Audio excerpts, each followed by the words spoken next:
धन के मामले में जैसा आपका क्वेश्चन आया था कि कैसे हम लोग कुंडली के अंदर देखें कि पैसे की क्या स्थिति है। तो जनरली धन योग तो होता ही है कि अगर आपका जो धन भाव है सेकंड और 11th हाउस उसका कनेक्शन त्रिकोण से हो जाए, यानी फिफ्थ और 9th हाउस के लॉर्ड से जितना अच्छा संबंध होगा, जितना वो षडबली होगा, जितना बाकी डिविजनल चार्ट में मजबूत होगा, उतने धन की स्थिति अच्छी होती है। साथ में ये जो कनेक्शन होना चाहिए ये आपका केंद्र और त्रिकोण में होना चाहिए। लेकिन इसके अलावा आज बात करनी है, इसके अलावा ये है कि कुंडली में जो आपकी लगन होती है, लगन कितने डिग्री की है उसके अकॉर्डिंग भी आप धन योग की बात कर सकते हैं। यानी कि आपका बैंक बैलेंस या आपके पास पैसे की स्थिति कैसी रहेगी, आपकी क्या मनी फ्लो कितना रहेगा, ये आपको दृष्टांत कुंडली में जाना नहीं है। आपको अपनी लगन से दृष्टांत समझना है कि कितने डिग्री की आपकी लगन है। उसके अकॉर्डिंग भी कुछ हम लोग के पास फार्मूले होते हैं, जो मतलब हम लोग के पास का मतलब जो गुरुजी लोग ने बताए और बुक्स में दिए गए हैं, उसी के अकॉर्डिंग यहाँ पर बात कर रहे हैं। क्योंकि ये लगता है सब्जेक्ट मुझे किसी भी कहीं भी मुझे मिला भी नहीं, मतलब कहीं पर लोगों ने इस पे वर्क नहीं किया, लेकिन बहुत अच्छा काम करता है। क्या कि आपकी जो लगन है वो कितने डिग्री पर है। आपको पता है कि अगर आप दृष्टांत की बात करते हैं तो डिविजनल चार्ट थर्ड होता है। इसका मतलब ये हुआ कि अगर एक राशि 30 डिग्री की है तो उसको आप 3 पार्ट में डिवाइड करिए, तो एक राशि का जो स्पैन आ जाएगा वो 10 डिग्री का आ जाएगा। यानी 10 10 10, यानी हमारे पास 3 त्रिकोण हो गए, एक राशि के अंदर 3 त्रिकोण हो गए। तो इसीलिए उसको D3 कहते हैं हम लोग। अब वहां पे देखिए, आप जैसे इसको आप अपनी कुंडली में आप अप्लाई करिए कि अगर आपकी कोई भी लगन है, अगर वो 0 से 10 डिग्री के बीच में आपकी लगन की डिग्री आती है तो फर्स्ट दृष्टांत का पार्ट होगी। अगर 10 से 20 डिग्री के अंदर में आती है, जैसे 10 तो ऊपर वाले में चला गया तो 10.1 आप ले लीजिए, से लेकर के 20 तक आती है तो सेकंड दृष्टांत का पार्ट होगी। एंड 20.1 से लेकर के 30 डिग्री तक के बीच की अगर लगन आपकी कोई भी लगन है तो वो आपका थर्ड देशकाण होगी। मान लिया किसी की जो है मेष लगन है और वो 6 डिग्री की है, तो ऑब्वियस सी बात है कि वो फर्स्ट देशकाण हो गई। मान लीजिए किसी की मेष लगन है और वो 15 डिग्री या मतलब 10 से 20 डिग्री की कोई भी डिग्री है तो सेकंड देशकाण का पार्ट होगी। ऐसे 20 के बाद है तो थर्ड देशकाण का पार्ट होगी। ऐसे आपको देखना है। अब यहाँ पर ना लगन कौन सी है उसके अकॉर्डिंग आपके पास क्या अपॉर्चुनिटी होगी धन की, और किस प्रकार से आप धन बना सकते हैं अपनी लाइफ के अंदर, और कौन कौन से ईयर होंगे वो यहाँ पर एक्सप्लेन किया जाता है। तो जैसे फर्स्ट अगर हम बात करते हैं, आज मेष राशि से बात करते हैं, मतलब राशि मतलब अगर आपकी लगन जो है मेष होनी चाहिए।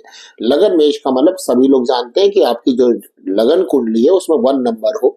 लगन मेष, हम ये नहीं करें कि आपके सेकंड हाउस में 1 नंबर आए, नहीं, लगन मेष होनी चाहिए, असेंडेंट 1 होना चाहिए।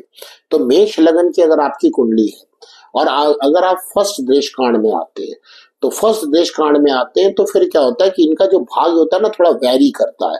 अगर फर्स्ट देशकांड में 0 से 10 डिग्री के बीच में आपकी मेष लगन है तो इनका जो फॉर्च्यून होता है वो थोड़ा वेरिएबल होता है, कभी अप एंड डाउन इनको किया करता है। और ये जो प्रॉपर्टी बना पाते हैं, इनको चाहिए कि वो जो रूरल इंडस्ट्री होती है ना, जो रूरल इंडस्ट्री होती है वहां से ये पैसा बना सकते हैं।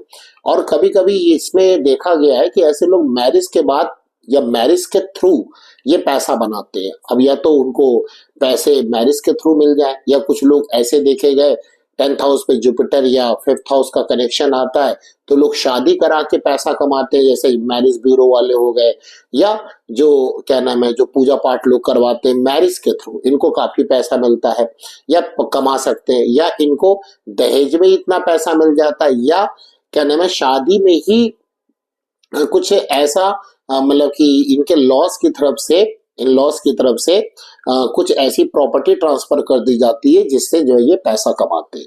तो इनका जो 2 मेन काम है, एक तो काम हुआ कि इनको रूरल इंडस्ट्री में अपना भाग जरूर इसमें अपनाना चाहिए, इससे ये पैसा बना सकते हैं। और सेकंड जो है ये मैरिज के थ्रू पैसा बना सकते हैं। मैरिज के थ्रू दोनों बातें आती हैं कि मैरिज जब इनकी हुई तो उसमें पैसा इनको मिला होगा, या मैरिज करवा करके पैसा कमा सकते हैं, या कुछ मैरिज का आजकल रिलेशनशिप मतलब काम करवा करके मैरिज ब्यूरो खोल करके भी ये पैसा कमा सकते हैं। बट इनका ना फॉर्च्यून जो अप एंड डाउन करता रहता है, तो ये थोड़ा इनको ध्यान देना चाहिए। कभी मतलब बुरा भी समय आएगा, अच्छा समय तो खैर सबकी लाइफ में आता है, बट जब इनका थोड़ा बुरा समय ज्यादा चलता है और अच्छा समय भी ज्यादा चलता है, ये चीज है। बाकी दशाओं पे डिपेंड करता है, बट ये यहाँ पर अगर आपकी मेष लगन है और फर्स्ट देश कांड है तो आप इस प्रकार से समझेंगे। अब जो ईयर नोट कर लीजिए, कौन कौन से आपके ऐसे ईयर होंगे आपकी लाइफ के जब आप अच्छा काम कर पाए, यानी कि फाइनेंशियली आपको गेन होगा। तो उस वक्त का आपका समय को अपना फायदा उठाना है, क्योंकि वो टाइम आ गया है तो ऑटोमेटिक आप अगर उस वक्त ज्यादा मेहनत करेंगे तो आपको प्रॉफिट भी ज्यादा होगा। तो टाइम नोट कर लीजिए, अगर आपकी मेष लगन का फर्स्ट देश कांड है तो आपका जो साल होगा जिसमें आप अच्छा पैसा कमा सकते हैं वो होगा 18वां साल, यानी 18 year, 28th year, 36 year, 42 year, 46 year and 50 year. मैं फिर से रिपीट कर देता हूं, 18 year, 28th year, 36 year, 42 year, 46 year and 50 year. आपका जो बर्थ टाइम है वहां से आपने आप इस ईयर को निकाल लीजिए और आप देखिए इसी समय पे आप अच्छा पैसा कमा सकते हैं, या कुछ ऐसा इस वक्त काम होगा जिससे आपको पैसे की आमदनी आपकी बढ़ जाएगी, इनकम आपकी बढ़ जाएगी। बट कोशिश आप ये करिएगा जो मैंने ऊपर बताया कि अगर इससे आप जुड़ जाते हैं, मतलब आप काम कोई भी करिए, ये है क्या है कि आपकी एडिशनल मनी है, आप कोई भी काम करिए, लेकिन यहाँ पर भी आप अपने फॉर्च्यून, अपने लक को जरूर अप्लाई करिए। आप देखेंगे कि आपका बैंक बैलेंस और इनकम, आपकी इनकम सोर्सेस बढ़ गए। अब आते हैं मेष लगन जिनका सेकंड दृष्टि कांड है। सेकंड दृष्टि कांड का मतलब क्या हुआ, 10 से लेकर के 20 डिग्री तक। तो इनका क्या होता है कि ये लोग बहुत ना कॉशंस होते हैं, बहुत ही प्रिकॉशन हर जगह लेते हैं कि पैसे को खर्चे करने के लिए, पैसे को करने के लिए बहुत ही कॉशंस रहते हैं, ठीक है। और क्या नाम है, ये पैसे की तरफ भागते बहुत हैं, पैसे की तरफ भागते बहुत हैं। दूसरा इसमें क्या होता है कि पैसे की तरफ भागते बहुत हैं, बट और ये ऐसा शो करते, या इनको ऐसा लगता है कि इनके पास पैसा बहुत है, या ऐसा ये शो करते, जबकि उतना होता नहीं है। अब ये उतना होने का मतलब क्या है कि स्केल तो है नहीं कोई, मतलब जितना ये शो करेंगे उससे कम इनके पास पैसा होगा, या ऐसे समझ लीजिए जितना ये सोचते हैं कितना में पैसा कमाना है उससे कम ये कमा पाएंगे। तो ऑटोमेटिक अब आप अपनी नीड देख लीजिए कि आपको कितने पैसे की जरूरत है, उससे ज्यादा आप सोचिए, इसको आप यूज कर लीजिए तो भी आप समझ गए कि ये आपका, क्योंकि आप जितना सोचेंगे ना उससे कम ही पैसा कमा पाएंगे।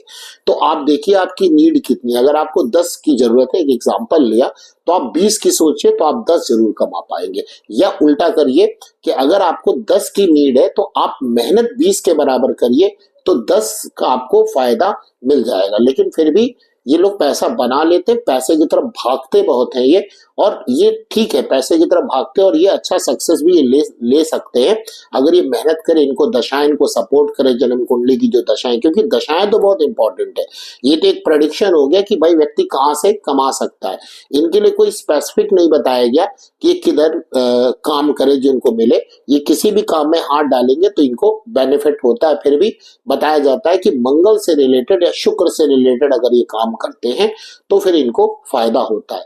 और इनका जो ईयर होता है इंपॉर्टेंट फाइनेंशियल ईयर है वो नोट कर लीजिए, 20th ईयर, 24, 20th, 24, 29, 36, 47, 56 और 61। ये ज्यादा लंबा पैसा कमा पाते हैं, जबकि अगर फर्स्ट देश कार्ड में आता है तो 50 के बाद चांसेस कम हो जाते हैं, बट सेकंड देश कार्ड में तो ये लोग 61 तक माफ करेगा 61 तक ये पैसा अच्छा कमा सकते हैं, 61 ईयर के बाद भी ये पैसा कमा सकते हैं। और ये भागते हैं, वो मैंने बता दिया कि कैसे इनको पैसा जोड़ना और पैसा कमाना है। अब आते हैं जो थर्ड देश कार्ड। थर्ड देश कार्ड क्या होता है ना कि ये बहुत रिस्क लेते हैं पैसे को कमाने के लिए, मतलब कोई भी रिस्क लेने के लिए तैयार होते हैं, कमा भी लेते हैं, बट इनकी सबसे बड़ी प्रॉब्लम है कि जो इनके शत्रु होंगे, जो जिधर ये पैसा कमा रहे हैं, जो इनके अपोनेंट वाले होंगे, जो इनके विरोधी होंगे, या जो पैसा कमा रहे हैं उनके जो इनके कॉम्पिटिटर होंगे, उनके थ्रू इनको लॉस होगा और लॉस होगा, लेकिन फिर ये उठ जाएंगे, लेकिन फिर लॉस होगा। तो इनको कोशिश क्या करनी है कि हमेशा जो इनके कॉम्पिटिटर है उनको अपना राज नहीं बताना। अगर इन्होंने उनको अपना राज बता दिया तो फिर ये अपना पैसा लॉस कर सकते हैं। थर्ड देश कांड का ये सबसे बड़ा ड्रॉबैक है कि इनको हमेशा अपने कॉम्पिटिटर से जरूर सावधान रहना चाहिए, उनकी तरफ प्रिकॉशन भी रखना चाहिए। बट ये मनी मैटर में बड़े लकी भी होते हैं, मतलब जिस काम में हाथ डालते हैं ना पैसा बना लेते हैं।